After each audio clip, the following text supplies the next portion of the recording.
जहाँ पर हमने लेक्चर वाइंड किया था वो ये कहा था कि फोर ब्रेन होता है, मिड ब्रेन होता है, हाइंड ब्रेन होता है। फिर हमने फोर ब्रेन के पार्ट्स को डिस्कस किया था कि वहाँ पे जो है उसमें एक जो है अमिगडेला होता है, हाइपोथैलेमस का हमने जिक्र किया था। वहाँ पे हमने सेरिब्रम का जिक्र किया था। सेरिब्रम लार्जर पार्ट बनाता है। अभी थोड़ा इसको और मजीद एक्सटेंड करेंगे कि ब्रेन के अंदर जो है बिलियंस ऑफ न्यूरॉन्स होते हैं। कॉर्टेक्स का जिक्र हो रहा था उसका, सेरिब्रल का, कि अगर हम सेरिब्रल को देखें, सेरिब्रम का अगर हम कट रीजन उसको कट करके देखें तो इसके दो रीजन होते हैं, एक डार्कर रीजन होता है और एक लाइटर रीजन होता है सेरिब्रम का। या एक आउटर रीजन होता है और एक इनर रीजन होता है। आउटर रीजन को सेरिब्रल कॉर्टेक्स कहते हैं और इनर रीजन को सेरिब्रल मेडुला कहते हैं। यानी कि जो आउटर शेल होगा, बाहर वाला शेल होगा ब्रेन के बाहर की तरफ, वो सेरिब्रल कॉर्टेक्स कहलाएगा, और जो अंदर की तरफ होगा वो सेरिब्रल मेडुला कहलाएगा। तो the outer region cerebral cortex ये फोल्ड हुआ होता है, कन्वल्शन हुई होती है। इसके फोल्ड की वजह से इसका सरफेस एरिया काफी ज्यादा हो जाता है।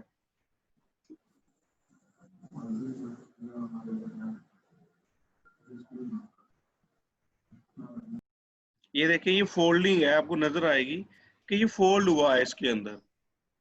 सेरेब्रल कॉर्टेक्स जैसे पैक हुआ हो, एक बहुत लंबी शीट है इसके अंदर पैक कर दी गई हो, और इस फोल्ड होने की वजह से ब्रेन का जो सरफेस एरिया है वो काफी ज्यादा होता है। जब सरफेस एरिया ज्यादा है तो इसके अंदर न्यूरॉन्स की जो तादाद है वो बहुत ज्यादा होगी। जब न्यूरॉन्स की तादाद ज्यादा है तो इसका मतलब है कि इसके पास बहुत ज्यादा सलाहियत है सिग्नल्स को प्रोसेस करने की। जो सेंसरी इंफॉर्मेशन मिलती है उसको प्रोसेस करने की, इवन कि वीक सिग्नल भी होगा उसको भी प्रोसेस किया जाएगा। उसके अलावा जो वॉलंटरी मूवमेंट होती है ये उसको डायरेक्टली कंट्रोल करता है। लिहाजा जिसे हम एक कॉल थिंकिंग कहते हैं, उसके अलावा एक कॉल थिंकिंग प्रोसेस को भी ये प्रोसेस करता है। लेकिन बहरहाल ये किस तरह से अंडरस्टैंडिंग करता है, किस तरह से ये काम करता है, इसके ऊपर अभी मजीद काम हो रहा है कि जो कॉर्टेक्स है प्रोसेसिंग का मैकेनिज्म क्या है, इसके ऊपर मजीद अभी रिसर्च हो रही है। इसके ऊपर मुकम्मल काम नहीं हो सका अभी तक भी।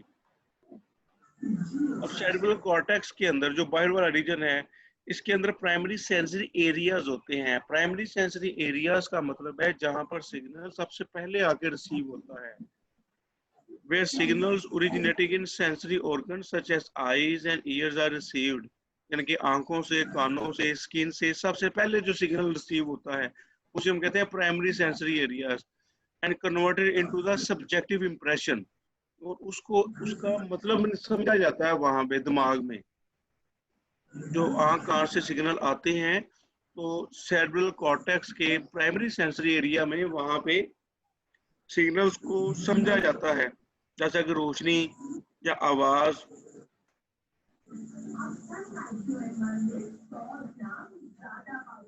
उसके अलावा प्राइमरी सेंसरी एरिया के साथ साथ कुछ एरियाज होते हैं, उनको कहते हैं नियर बाय एसोसिएटेड एरियाज।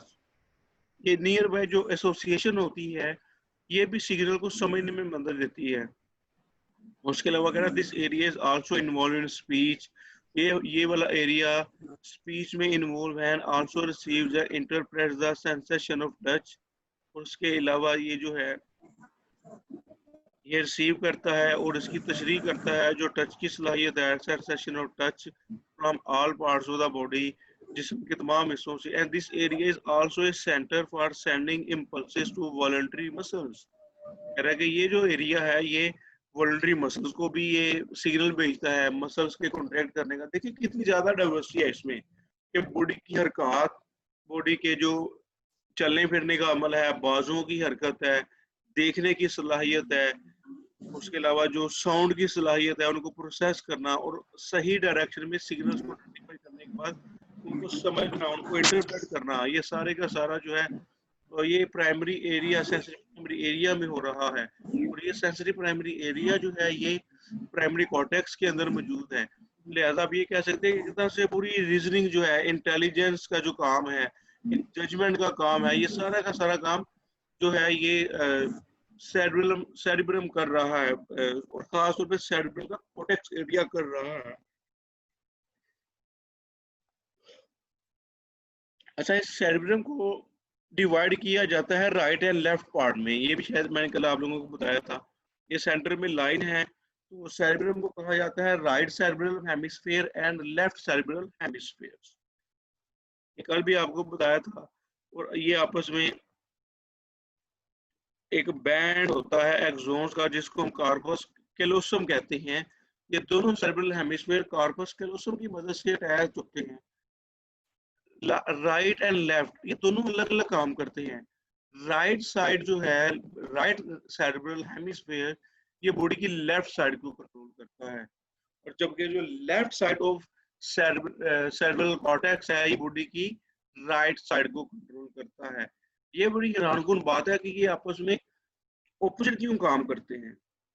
उसकी वजह ये है कि जब स्पाइनल कॉर्ड जो नेक रीजन से जब ये क्रॉस करती है, तो वहां पे जो न्यूरॉन के फाइबर्स होते हैं, जो नर्व्स हैं, वो वहां पे क्रॉस कर जाती हैं, राइट पूरी एक शिफ्ट हो जाती हैं कि राइट साइड वाली लेफ्ट पे चली जाती है और लेफ्ट साइड वाली राइट पे चली जाती है। वहां पे पूरा एक ट्विस्ट होता है नेक रीजन में। इसी वजह से ये ऑपोजिटली प्रोसेस देखने में मिलता है। जो लेफ्ट सेरेब्रल हेमिस्फीयर है, it controls the right side of the body, and right cerebral hemisphere it controls the left side of the body. उसका mid brain is reduce in human. इंसानों के अंदर जो मिड ब्रेन है, ये काफी reduce होता है, और इसके अंदर जो ऑडिटरी रिले सेंटर है वो मौजूद होता है। कानों से, ऑडिटरी कहते हैं सुनने का अमल, जो कानों से जो नर्व्स आती हैं, वो मिड ब्रेन के अंदर आगे कनेक्ट होती हैं। और मिड ब्रेन के अंदर एक ऑडिटरी रिले सेंटर होता है जो कि समाज को कंट्रोल करता है। Sorry, auditory auditory relay centre and centre. उसके अलावा एक और सेंटर होता है जो कि आईज की रिफ्लेक्स को भी कंट्रोल करता है मिड ब्रेन में। And mid brain also contain reticular formation. ये इसके अंदर एक रेटिकुलर फॉर्मेशन है। रेटिकुलर कहते हैं नेटवर्क बनाना, जो कि हाइंड ब्रेन और फोर ब्रेन को कनेक्ट करते हैं। यानी कि मिड ब्रेन एक समझ लेके सैंडविच का काम करता है बर्गर में। बर्गर में आप जो शामी लगाते हो, तो ये एक शामी का काम करता है, पूरे बर्गर के सेंटर में होता है, जिसके दोनों तरफ बर्गर मौजूद हो। इसी तरह मिड ब्रेन, हाइंड ब्रेन और फोर ब्रेन के बीच में एक सैंडविच है, एक रेटिकुलर फॉर्मेशन है, एक ऐसी नेटवर्किंग है जो फोर ब्रेन और मिड ब्रेन को, हाइंड ब्रेन को कनेक्ट करती है। Mid brain contains reticular formation which is a relay center connecting hind brain with the forebrain. Reticular formation is very important in screening the input information. और ये जो reticular information है, ये vertebrates के अंदर बहुत इंपॉर्टेंट है कि जितनी भी सेंसरी इंफॉर्मेशन रिसीव होती है, ये रेटिकुलर सिस्टम जो है ये इसको स्क्रीन करता है उससे पहले कि ये ब्रेन के हार्ट सेंटर तक जाए। अब हाइंड ब्रेन की बात करेंगे, फोर ब्रेन कंप्लीट हो गया, मिड ब्रेन को हमने थोड़ा सा 2 लाइनों में डिस्कस किया। अब हम डिस्कस करेंगे हाइंड ब्रेन को। हाइंड ब्रेन के अंदर includes the medulla, pons and cerebellum. इसके 3 पार्ट्स होते हैं, medulla, pons and cerebellum. Hind brain में ये इस तरह से मौजूद होता है, आप डायग्राम में देखें। हाइंड ब्रेन के अंदर ये मिड ब्रेन है, ये छोटा सा पार्ट है, और हाइंड ब्रेन में होता है मेडुला, पोन्स एंड सेरिबेलम।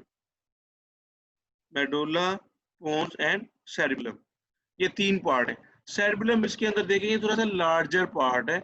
इसके अंदर भी फोल्डिंग मौजूद होती है, जैसे कोई पाम का लीफ पड़ा हुआ है, आपको देखने में मिलेगा। ये लास्ट में नीचे सेगमेंट है, तो ये है सेरिबेलम, फोल्डेड एरिया है। पोन्स है, ये मिड ब्रेन के नीचे होता है और मेडुला से ऊपर होता है। और मेडुला जो है, ये स्पाइनल कॉर्ड की एक तरह से टर्मिनल पार्ट है। ये इसके नीचे स्पाइनल कॉर्ड की एक्सटेंशन स्टार्ट हो जाती है। जो हराम मगज है वो मेडुला से ही नीचे की तरफ एक्सटेंड हुआ होता है। और पोन्स का नीचे वाला हिस्सा मेडुला कहलाएगा, पोन्स का पीछे वाला हिस्सा सेरिबेलम कहलाएगा, पोन्स का पीछे वाला हिस्सा सेरिबेलम कहलाएगा।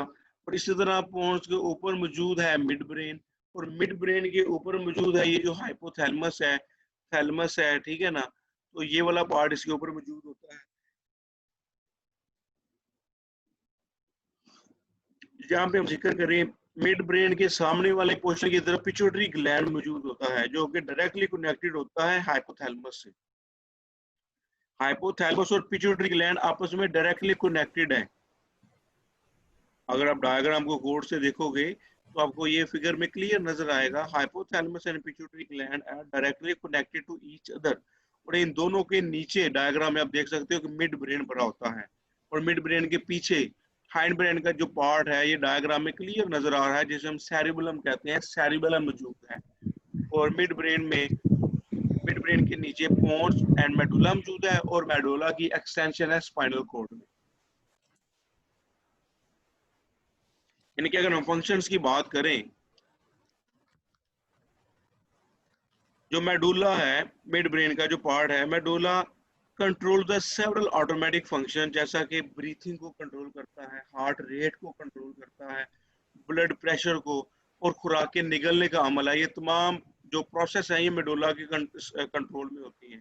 उसके अलावा कुछ न्यूरॉन्स पोन्स के अंदर ऐसे होते हैं, पोन जो कि मेडुला के ऊपर मौजूद है, भी आप लोगों को बताया, appear to influence the transition between sleep and wakefulness।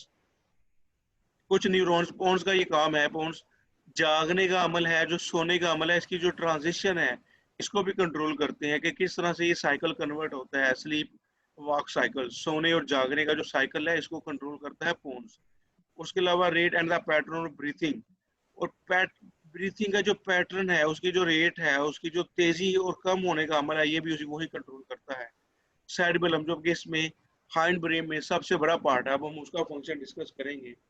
Cerebellum is important in coordinating movements of the body, ये बॉडी की मूवमेंट्स को कंट्रोल करता है। अब इसकी एक छोटी सी आपको एग्जांपल दूंगा, ये किस तरह से कंट्रोल करता है। आपने मूवीज में देखा होगा कि जो पिस्टल होता है किसी इंसान के हाथ में, चोर डाकू या जो होता है, तो वो किसी दूसरे इंसान के सर के पीछे मारता है, नीचे की तरफ, गर्दन से थोड़ा ऊपर। तो वो जो है पिस्टल मारना या कोई सॉलिड चीज मारना जो गर्दन के ऊपर, सर के पीछे वाले निचले हिस्से में, गर्दन के ऊपर जो पीछे सर का छोटा सा उभार होता है उसके बिल्कुल नीचे जहां पे गर्दन कनेक्ट होती है, वहां पे ये सेरिबेलम मौजूद होता है। अगर उसको जोर से चोट लगा दी जाए, उसको प्रेस कर दिया जाए, तो बॉडी की तमाम जो पोजीशंस हैं वो डिस्टर्ब हो जाती है, इंसान फुट से गिर जाता है, क्योंकि ये बैलेंस को कंट्रोल करता है। The cerebellum guides smooth and accurate motion in the and maintains the body position। लिहाजा वो इंसान अपनी बॉडी पोजीशन को पूरी तौर पर लूज कर देता है। वो जो उसकी बॉडी पोजीशन लूज होती है वहां पे चोट लगाने से वो फौरी गिर जाता है, उसकी बॉडी का बैलेंस खराब हो जाता है। इसके बैलेंस के साथ साथ सेरिबेलम जो है ये लर्निंग और मेमोरी स्टोरेज का भी काम करता है। यानी कि आप कह लें हार्ड डिस्क, सेरिबेलम एक बॉडी में हार्ड डिस्क भी लगी है। And it is best depend develop in bird, और ये बर्ड्स के अंदर, परिंदों में बहुत ज़्यादा बेस्ट डिवेल्प होती है। उसके अलावा ये उनकी जो complex activity of flight activity में भी इन्वॉल्व होता है। अच्छा, ये तो ब्रेन के फंक्शन बहुत ब्रीफली एक एक दो दो लाइनों में इन्होंने डिस्कस किया है आपके इस सेशन में, तो बहुत ब्रीफली डिस्कस किया गया है। तो आपने कोशिश करनी है कि इसको हेडिंग बना के या किसी हेल्पिंग बुक से बनी बनाई हेडिंग को भी आप लेके याद कर सकते हो। ये देखें, ये सेरिबेलम की पोजीशन आप देख सकते हो यहाँ पे मौजूद होती है। तो इम्पोर्टेंट है एग्जामिनेशन पॉइंट ऑफ के व्यू से, शॉर्ट क्वेश्चन के हवाले से, एमसीक्यूज के हवाले से। लॉन्ग क्वेश्चन इसमें रेयर आता है, ब्रेन के किसी एक पार्ट को लॉन्ग क्वेश्चन में पूछा जा सकता है, खासतौर पे फोर ब्रेन को या सेरिब्रम को या हाइंड ब्रेन को पूछा जा सकता है। मिड ब्रेन के ऊपर तो खैर खास कोई डिटेल नहीं दी गई आपके इस चैप्टर में। ब्रेन के बाद हम बात करेंगे स्पाइनल कॉर्ड की। स्पाइनल कॉर्ड जो है, अभी आप लोगों को मैंने बताया था कि ये एक एक्सटेंशन होती है, हाइंड ब्रेन से नीचे की तरफ जा रही होती है, जो पूरी रीढ़ की हड्डी में स्पाइनल कॉर्ड के अंदर मौजूद होता है, जो सॉरी वर्टिब्रल कॉलम के अंदर मौजूद होता है। स्पाइनल कॉर्ड जो है ये सेंटर से कोकली होती है, जिसे हम सेंटर में इसका एक छोटा सा सुराख होता है जिसको हम सेंट्रल केनाल कहते हैं। इसके भी दो एरियाज होती हैं राम मगज के या स्पाइनल कॉर्ड के। ये व्हाइट कलर का एक वो होता है, पूरी रीढ़ की हड्डी के सेंटर में मौजूद होता है। उसके दो पार्ट होते हैं, एक आउटर पार्ट होता है और एक इनर पार्ट होता है। आउटर पार्ट जो है वो ग्रे कलर का होता है, सॉरी आउटर पार्ट जो है वो व्हाइट कलर का होता है, यहाँ पे ग्रे है, वैसे ये व्हाइट अपीयरेंस होती है। व्हाइट कलर का होता है जिसको हम कहते हैं व्हाइट मैटर। और अंदर अंदर वाला जो है उसमें एक बटरफ्लाई शेप पार्ट है, आपको नजर आ रहा है जैसे कोई तितली बनी हुई है। बटरफ्लाई शेप पार्ट को हम कहते हैं grey matter. Grey matter and white matter. White matter उसका कलर व्हाइट इसी वजह से है कि उसके अंदर फैट्स होती हैं। फैट्स मतलब माइलिनेशन होती है, माइलिनेटेड सेल्स होते हैं, शिवान सेल्स होते हैं। इसके अंदर ऐसे एक्सोन्स मौजूद हैं जिसके अंदर माइलिनेटेड फाइबर्स मौजूद हैं, जबकि ग्रे मैटर के अंदर माइलिनेटेड फाइबर्स नहीं है, इसके अंदर नेक्ड न्यूरॉन्स हैं। इसके अंदर ऐसे इसके अंदर सेल बॉडीज हैं, ऐसे सिस्टम मौजूद हैं जिसके अंदर सिर्फ ऐसे एक्सोन्स हैं या ऐसे सेंसरी फाइबर्स हैं जिसमें माइलिनेशन नहीं है। उसके अलावा स्पाइनल कॉर्ड में कुछ ऐसी ब्रांचेस निकलती हैं जो कि गैंग्लियन के साथ कनेक्ट करती हैं। मैंने आपको पहले भी बताया था जब स्केलेटन का स्ट्रक्चर हमने स्टडी किया था कि वर्टिब्रल कॉलम के साइड्स में दोनों तरफ यहाँ भी और यहाँ भी गैंग्लियन मौजूद होती हैं, जिसको हम कहते हैं डोर्सल रूट गैंग्लियन या वेंट्रल रूट गैंग्लियन। दो तरह के होते हैं, dorsal root ganglion and ventral root ganglion. Dorsal root ganglion जो होते हैं उसे दो तरह की ब्रांचिंग निकलती है, उसे एक वेंट्रल रूट निकलती है और एक उसे डोर्सल रूट निकलती है रूट गैंग्लियन से। एक वेंट्रल रूट और एक डोर्सल रूट। वेंट्रल रूट जो होती है ना वो आपके यानी कि सामने की तरफ यानी कि पेट की तरफ होती है जैसे, और जो डोर्सल रूट होती है वो पीछे कमर की तरफ होती है। रूट को कहते हैं ब्रांच को। ये ब्रांच निकली हुई है, ये ब्रांच है, ठीक है। वेंट्रल रूट सामने से आगे कनेक्ट करती है रीढ़ की हड्डी के सामने, मतलब आप जहाँ जहाँ आपके आपका फेस है, फेस के टर्निंग की तरफ यानी कि आपके सामने वाला हेड। और डोर्सल रूट कहते हैं पीछे वाला हेड, पीछे कमर वाली साइड। अच्छा, स्पाइनल कॉर्ड को थोड़ा मजीद डिस्कस कर लें। ये सेंट्रल होलो होती है, ओवल शेप होती है, अंडे की शक्ल की, खोखली होती है सेंटर से। इसके अंदर सेरेब्रोस्पाइनल फ्लूइड होता है, सीएसएफ होता है। इसके अंदर बहुत ज़्यादा न्यूरॉन्स होते हैं, सेल फाइबर्स होते हैं, सेल बॉडीज होती हैं।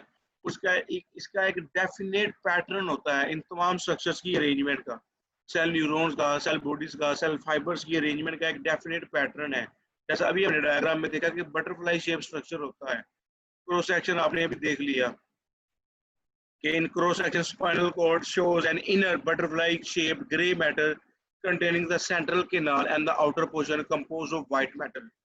Gray matter as an outer part of the nervous system consists of cell bodies and non-myelinated nerve fibers. White matter is made up of myelinated nerve fibers. यानी कि जो white matter है उसके अंदर myelination होती हैं और ग्रे मैटर में कोई माइलिनेशन नहीं होती। माइलिनेशन का मतलब है, हमने न्यूरॉन के स्ट्रक्चर में पढ़ा था कि माइलिनेटेड सेल्स होती हैं जो कि नोड्स बनाती हैं। माइलिनेटेड सेल्स या श्वान सेल्स, या आप मैट्रिक से ये चीजें डिस्कस करते आ रही हो। उसके अलावा spinal cord is the centre for great many reflexes. Spinal cord है, ये बहुत सी रिफ्लेक्सेस का सेंटर भी है। जैसा कि आपने रिफ्लेक्स आर्क पढ़ा था, रिफ्लेक्स आर्क जो है उसके लिए ये सेंटर है and it serves as a pathway for conduction of impulses to and for different parts of the body and brain. ये एक सेंटर है कि दिमाग से जितने भी सिग्नल आएंगे जो बॉडी की तरफ मूव करेंगे वो हरामगज से होके जाएंगे, वो स्पाइनल कार्ड से होकर जाएंगे। और इसी तरह जो बॉडी से जितने भी सिग्नल आएंगे, बाजू से, टांगों से, स्किन से, इंटरनल ऑर्गन से, वो स्पाइनल कार्ड से पहले गुजरेंगे, स्पाइनल कार्ड से गुजरने के बाद फिर वो ब्रेन की तरफ जाएंगे। यही वजह है कि स्पाइनल कॉर्ड को भी ब्रेन का हिस्सा कंसिडर किया जाता है, सीएनएस का पार्ट कहा जाता है, सेंट्रल नर्वस सिस्टम कंसिडर किया जाता है। अब हम डिस्कस करेंगे peripheral nervous system. Peripheral nervous system वो नर्वस सिस्टम है जो कि बॉडी से कनेक्ट करता है और सिग्नल को सेंट्रल नर्वस सिस्टम तक पहुंचाता है। पेरिफेरल नर्वस सिस्टम में दो पार्ट्स होते हैं। It comprises of sensory neurons and motor neurons. Sensory neurons और मोटर न्यूरॉन्स को कुछ जगहों पे आपस में मिलकर गैंग्लियन बनाते हैं और उन गैंग्लियन से निकलने वाले नर्व्स होती हैं। गैंग्लियन की डेफिनेशन क्या है? Ganglions are accumulation of cell bodies. ये है, देखिए ये गैंग्लियन बना हुआ है, ये जहाँ पे ये रेड कर्सर है ये गैंग्लियन है, ये फूला हुआ पोर्शन बेड बना हुआ है, छोटा सा दाना बना हुआ है। गैंग्लियन असल में क्या है? गैंग्लियन कुछ भी नहीं है। गैंग्लियन सिर्फ यहाँ पे जो जितने भी न्यूरॉन्स हैं उन न्यूरॉन्स की सेल बॉडीज जहाँ पे एक्यूमुलेट हुई होती है।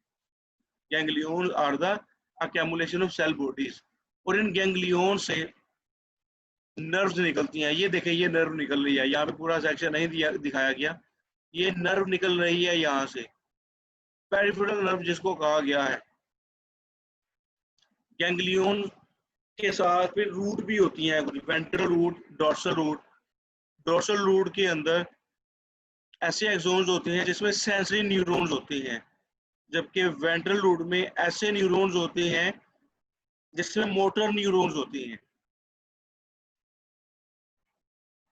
लिहाजा डोर्सल रूट में सेंसरी न्यूरॉन्स होते हैं और वेंट्रल रूट में मोटर न्यूरॉन्स होते हैं। लिहाजा ये बड़ी इंपॉर्टेंट बात है, यही क्लासिफाई करता है कि किस तरह से बॉडी से सिग्नल आता है और किस डायरेक्शन में मूव करता है। बॉडी से जो भी सिग्नल आएगा वो यहाँ से एंटर होगा डोर्सल रूट गैंग्लियन से, डोर्सल रूट से, और जो सिग्नल बॉडी में स्पाइनल कॉर्ड और ब्रेन की जो मूव करेगा वो वेंट्रल रूट से एंटर होगा।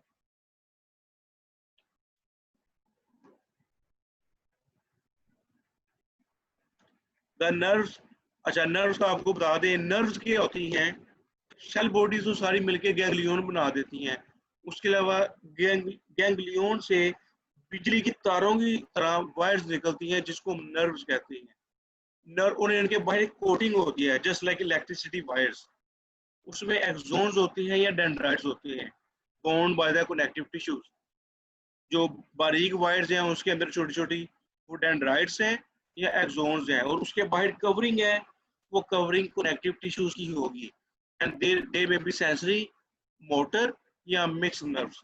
नर्व्स सेंसरी भी हो सकती हैं, मोटर हो सकती हैं या मिक्स हो सकती हैं। तीन टाइप्स की नर्व हैं, सेंसरी हैं, मोटर हो सकती हैं या मिक्स हो सकती हैं। मोटर का मतलब है जिसमें सिर्फ मोटर न्यूरॉन्स के फाइबर्स होंगे। सेंसरी का मतलब है सिर्फ सेंसरी न्यूरॉन्स के फाइबर्स होंगे। और मिक्स का मतलब है जिसमें सेंसरी और मोटर दोनों मिक्स होंगे, depending upon the direction of impulse they conduct. इनकी टाइप्स ये डिपेंड इस चीज पर डिपेंड करेगी कि नर्व इम्पल्स का डायरेक्शन कौन सा है। अच्छा, अब इनकी अब कितनी तादाद होती है नर्व्स की?